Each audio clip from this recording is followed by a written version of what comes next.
अब चलिए बात कर लेते हैं दिल्ली की। दिल्ली में नई सरकार के गठन के बाद सीएम रेखा गुप्ता और उनके मंत्री एक्शन मोड में हैं और कल से दिल्ली की सियासत और भी उबाल मारने वाली है, क्योंकि कल से दिल्ली विधानसभा का सत्र शुरू होने जा रहा है। सत्ता बदलने के बाद ये पहला सत्र है जहां बीजेपी सत्ता में है और आम आदमी पार्टी विपक्ष में बैठने वाली है। और बड़ी खबर यह है कि विधानसभा सत्र की तैयारी में बीजेपी जुटी हुई है।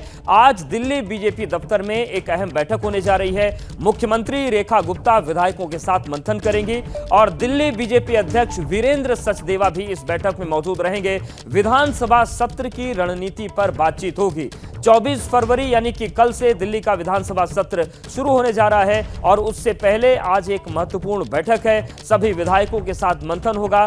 दिल्ली बीजेपी के प्रदेश अध्यक्ष वीरेंद्र सचदेवा भी मौजूद रहेंगे और अब जिस तरीके से दिल्ली के विकास के विजन को लेकर आगे बढ़ने की बात हुई थी, उसकी किस तरीके से विधानसभा सत्र में तस्वीर खींचनी है, इसको लेकर आज पूरी बैठक होगी, मंत्रणा होगी और उसके बाद कल नई सरकार विधानसभा में कामकाज को संभालेगी। और अब तक जो सत्ता में आम आदमी पार्टी थी वो विपक्ष में रहेगी, तो विपक्ष की भूमिका में आम आदमी पार्टी होगी। लेकिन दिल्ली में जिस तरीके से बीजेपी ने 2.5 दशक के बाद सत्ता हासिल की है, उस लिहाज से अब कल से जो विधानसभा का सत्र शुरू हो रहा है उसके लिहाज से यह बैठक है। सभी 48 विधायक मौजूद होंगे।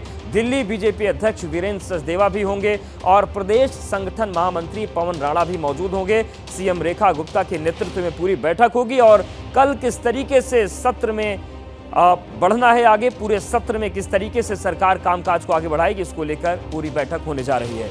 24 फरवरी से शुरू होने वाले विधानसभा सत्र की अहम बातें यह हैं कि बीजेपी 25 फरवरी को सीएजी रिपोर्ट पेश करने वाली है।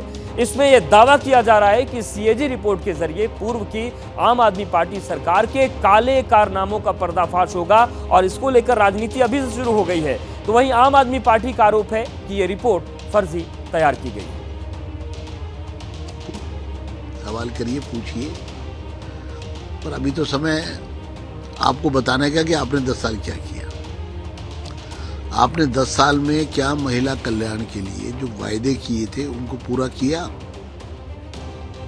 आपने तो पंजाब में लोगों को 1000 रुपये देने की बात करके वोट लिया, फिर लोकसभा के चुनाव आए तो 1100 की बात कही।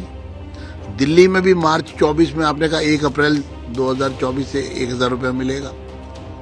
फिर आपने अक्टूबर में कहा 1000 रुपये मिलेगा, आज तक नहीं मिला। और जब भारतीय जनता पार्टी संकल्प के साथ उतरी है और अपने संकल्प को पूरा करेगी, क्योंकि इनको मालूम है आम आदमी पार्टी को कि भाजपा अपने संकल्प को पूरा करेगी, ये सरकार अपने संकल्प को, वायदे को निभाएगी, तो बौखलाहट में ये सब बातें कर रहे हैं। लेकिन इतना जरूर है कि जो काला चिट्ठा इस सरकार के भ्रष्टाचार का खुला, जिसके कारण ये सत्ता से हटे, ये अब लोगों से अपना ध्यान हटाने के लिए अनर्गल प्रचार कर रहे हैं। एक बात बिल्कुल साफ है कि चुनाव के दौरान भाजपा बार बार झूठ बोल रही थी। कुछ कागज जो भाजपा ने अपने दफ्तर में मैन्युफैक्चर किए, सिर्फ उन्हीं को लहराकर इनके बड़े बड़े मंत्री प्रेस वार्ता तक कर दिए हम पे झूठे आरोप लगाने को। जहां तक सीएजी रिपोर्ट के टेबल होने की बात है, तो दिल्ली सरकार के जो दिल्ली सरकार की फॉर्मेलिटीज मोडालिटीज थी वो सब कंप्लीट हो चुकी थी। स्पीकर साहब को ऑलरेडी ये रिपोर्ट पेश की जा चुकी थी।